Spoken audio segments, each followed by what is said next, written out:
Assalamualaikum warahmatullahi wabarakatuh, teman-teman sekalian.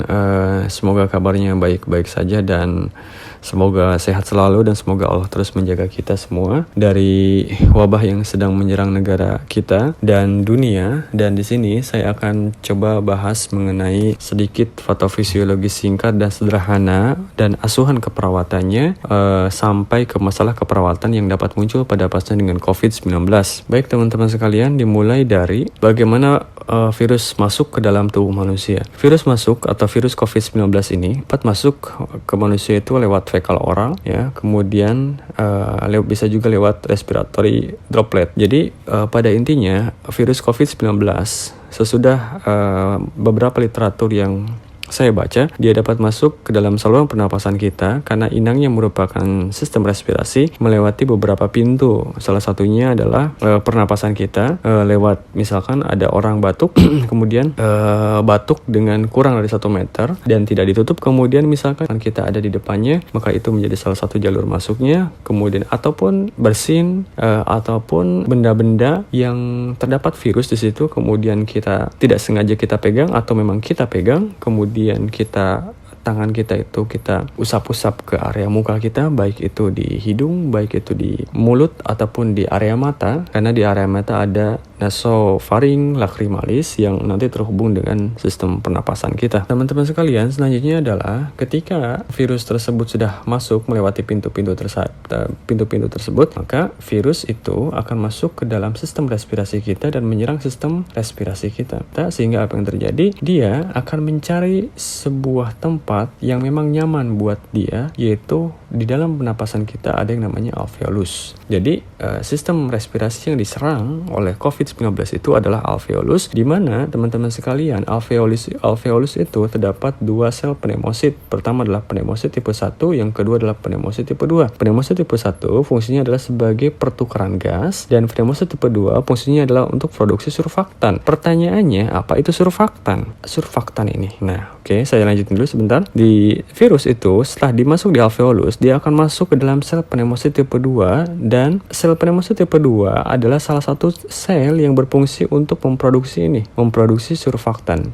Pertanyaannya, apa fungsi dari surfaktan? Fungsi dari surfaktan adalah menurunkan tekanan alveolus sehingga mencegah terjadinya kolaps pada alveoli pada saat seorang respirasi, gitu ya, atau pada saat proses respirasi alveolusnya tidak kolaps karena ada yang menahan atau karena ada surfaktan yang menahan sehingga tekanan di alveolus itu turun atau rendah, begitu. Nanti teman-teman baca lagi mengenai anatomi dari surfaktan, dari fisiologinya, nanti teman-teman akan banyak menemukan suatu pengetahuan mengenai surfaktan dan bagaimana surfaktan bekerja. Kalau di sini saya jelasin terlampau panjang karena di sini niatnya hanya ingin membuat masalah keperawatan sederhana dari patofisiologi yang saya buat berdasarkan referensi-referensi yang saya baca. Teman-teman sekalian, yang menarik di sini adalah virus ini terdiri dari protein, di mana protein yang berwarna pink ini, teman-teman sekalian sudah saya ituin, berwarna pink ini disebut dengan S-spike. S-spike adalah salah satu jenis protein yang ada pada virus COVID-19. Yang menarik adalah S-spike ini, akan tandanya dulu pakai warna kuning. S-spike ini, teman-teman sekalian, nanti akan berikatan dengan reseptor yang ada di pneumosit 2. Jadi pneumosit atau sel pneumosit tipe 2 itu punya reseptor namanya angiotensin converting enzyme 2 yang nantinya akan terikat dengan S-spike protein punyanya si COVID-19. Sehingga apa yang terjadi? Sehingga yang terjadi adalah, ingat bahwa virus ini mengandung RNA rantai tunggal atau ssRNA atau single stranded RNA. Jadi si virus ini adalah merupakan RNA rantai tunggal atau single stranded RNA atau ssRNA. Sehingga ketika si protein S-spike-nya itu telah berhasil binding dengan reseptor, yang reseptor itu merupakan reseptor angiotensin converting enzyme 2 yang ada di sel pneumosit tipe 2, maka si virus tersebut akan masuk di mana dia itu membawa RNA rantai tunggal ini. Paham sampai sini ya? Nah, sehingga apa yang terjadi? RNA rantai tunggal akan membuat sebuah replikasi dengan menggunakan 2 inang di dalam sitoplasma dari sel pneumosit tipe 2. Yang pertama, dia akan menggunakan ribosom sebagai inangnya. Yang pertama, dia akan menggunakan ribosom, dia akan menggunakan ini, ribosom. Dan yang kedua, dia akan menggunakan enzim RNA dependent dan enzim RNA polimerase. Nah, bagaimana prosesnya? Jadi, si single stranded RNA atau RNA rantai tunggal itu yang saya singkat ssRNA ini, teman-teman sekalian, di ribosom dia akan terjadi sebuah translasi ini. Dia akan terjadi sebuah translasi sehingga apa? Dari hasil translasi dari RNA-nya virus tersebut akan menghasilkan beberapa poliprotein yang nantinya poliprotein tersebut akan digunakan sebagai bahan pembentukan protein virus atau komponen pembentukan virus, yaitu salah satunya adalah ada nukleokapsid virus, ada enzim-enzim spesifik virus, dan ada spike protein yang tadi yang di sini yang di atas ini. Yang kedua, di ribosom melakukan translasi protein sehingga terjadi poliprotein yang digunakan untuk membentuk komponen-komponen protein virus. Yang kedua adalah ssRNA itu yang nantinya akan dibantu oleh RNA dependent dan RNA polimerase akan membentuk suatu replikasi RNA yang banyak. Sehingga apa? Sehingga gabungan antara RNA yang direplikasi dengan komponen-komponen pembentuk yang dihasilkan dari poliprotein tersebut akan keluar dari sitoplasma sel pneumosit 2 itu menjadi sebuah virus yang baru. Ini dia, akan menjadi sebuah virus yang baru. Baik, selanjutnya adalah apa yang terjadi? Sel pneumosit 2 itu, teman-teman sekalian, akan rusak. Nah, kalau rusak, otomatis tubuh itu akan mengeluarkan sebuah proses namanya inflamasi. Di sini, reaksi inflamasi. Reaksi inflamasi adalah reaksi yang nanti menggunakan mediator dari makrofag. Dan teman-teman perlu tahu bahwa di alveolus itu ada yang namanya makrofag alveolus. Jadi alveolus makrofag itu ada. Dan ketika terjadi reaksi inflamasi, maka makrofag akan mengeluarkan sebuah sitokin ya yang dinamakan dengan sitokin interleukin 1, interleukin 6, dan tumor necrosis faktor alfa ini. Oke, saya ulangi. Virus yang baru telah keluar dari sitoplasmanya sel pneumosit tipe 2 sehingga sel pneumosit tipe 2-nya rusak, sehingga akibat itu terjadinya reaksi inflamasi, dan reaksi inflamasi tersebut dengan mediator makrofag akan mengeluarkan sebuah sitokin, dan sitokin tersebut adalah interleukin 1, interleukin 6, dan tumor necrosis faktor alfa. Apa yang terjadi? Yang terjadi adalah interleukin atau sitokin ini akan masuk ke dalam pembuluh darah, dan pembuluh darah tersebut akan terjadi vasodilatasi. Selain vasodilatasi, di dalam pembuluh tersebut akan terjadi peningkatan permeabilitas dari kapiler, sehingga akhirnya cairan yang dari intravaskuler akan masuk ke dalam cairan interstisial, dan di antara yang terjadi atau cairannya itu adalah atau berada di antara alveolus. Bisa dilihat dari gambar ini, teman-teman sekalian. Ini itu adalah kapiler. Ini adalah kapiler atau intravaskuler dalam pembuluh darah. Apa yang terjadi? Yang terjadi adalah karena terjadinya peningkatan permeabilitas dari kapiler, maka cairan tersebut bisa keluar dari sini. Oke, sehingga apa yang terjadi? Yang terjadi adalah cairan-cairan ini yang dari intravaskuler tersebut bisa masuk menutupi rongga di antara kapiler dan alveolus di sini. Sehingga apa yang terjadi? Maka cairan akan masuk dalam alveolus, ya. Selain dia cairannya itu berada di antara alveolus, cairan juga bisa masuk ke sini, ke alveolus ini. Sehingga apa yang terjadi? Yang terjadi adalah terjadinya peningkatan edema dari alveolus ataupun terjadi edema alveolus. Apa kompensasi tubuhnya? Atau apa hasil yang diakibatkan karena edema alveolus? Maka terjadi penurunan surfaktan. Penurunan surfaktan akan menyebabkan tegangan alveolus meningkat. Bahwa kan kita sudah tahu sama-sama bahwa surfaktan itu fungsinya adalah untuk menurunkan tegangan dari alveolus. Sekarang surfaktannya rendah karena ada edema alveolus disebabkan karena cairan masuk. Apa yang terjadi? Sehingga akan terjadi kolaps alveolus, di mana ketika alveolus kolaps maka akan terjadi peningkatan usaha nafas, dan peningkatan usaha nafas akan menimbulkan masalah keperawatan berupa apa? Ansietas.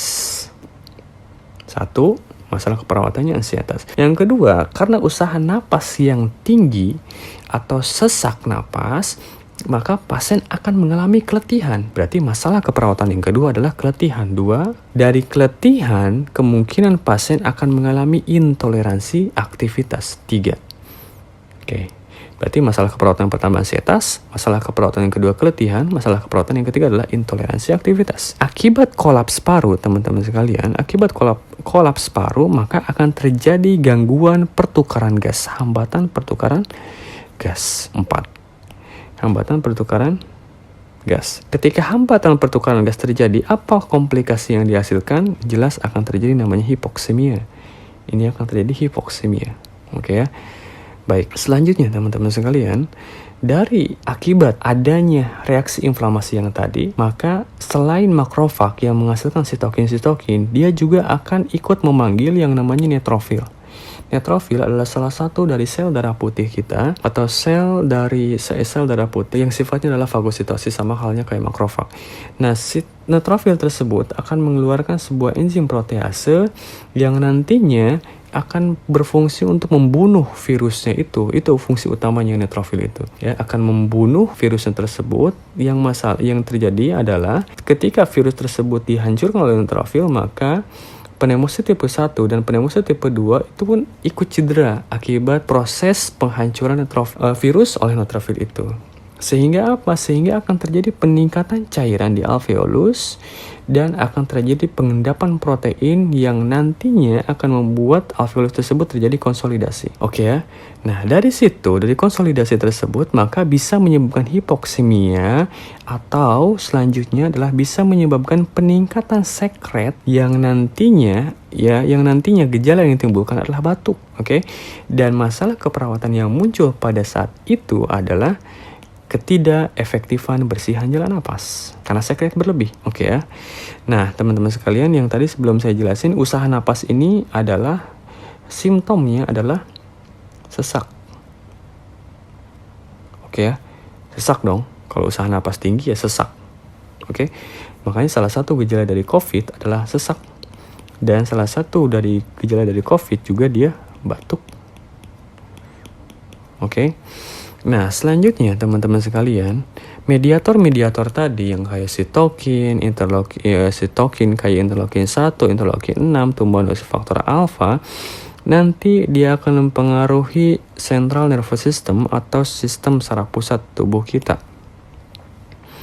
Sehingga apa yang terjadi ketika central nervous system kita itu dirangsang oleh sitokin tersebut, maka ingat di dalam CNS ada hipotalamus, dan hipotalamus nanti akan merilis atau mengeluarkan prostaglandin atau PGE2 yang nantinya akan mempengaruhi termoregulasi untuk apa?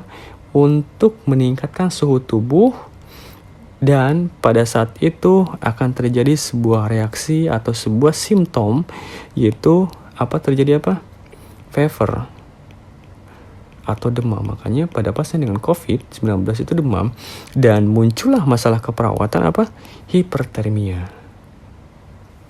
Oke ya. Nah, selanjutnya dari konsolidasi alveoli, apa yang terjadi? Akan terjadi penurunan tekanan parsial oksigen. Sehingga apa? Sehingga akan mempengaruhi kemoreseptor, di mana kemoreseptor tersebut akan membuat impuls saraf simpatis meningkat. Akibatnya adalah RR-nya meningkat dan heart rate-nya meningkat. RR meningkat, maka muncullah masalah keperawatan baru, yaitu ketidakefektifan pola napas, dan heart rate meningkat juga akan menimbulkan masalah keperawatan baru adalah resiko ketidakefektifan perfusi jaringan perifer. Oke, teman-teman sekalian, ini adalah pathway sederhana dan asuhan keperawatan yang dibuat setelah membaca beberapa literasi, baik itu dari WHO maupun dari CDC, dan beberapa artikel-artikel lain yang saya baca. Kalau misalnya ada kekurangan, teman-teman mohon koreksinya, dan mohon maaf jika banyak sekali kekurangan ataupun kekeliruan. Saya sangat menerima sekali koreksi, dan sama-sama kita belajar. Saya tidak terlepas dari kesalahan, dan sekian, semoga menjadi pengetahuan bersama buat kita. Dan sekian dari saya. Wassalamualaikum warahmatullahi wabarakatuh.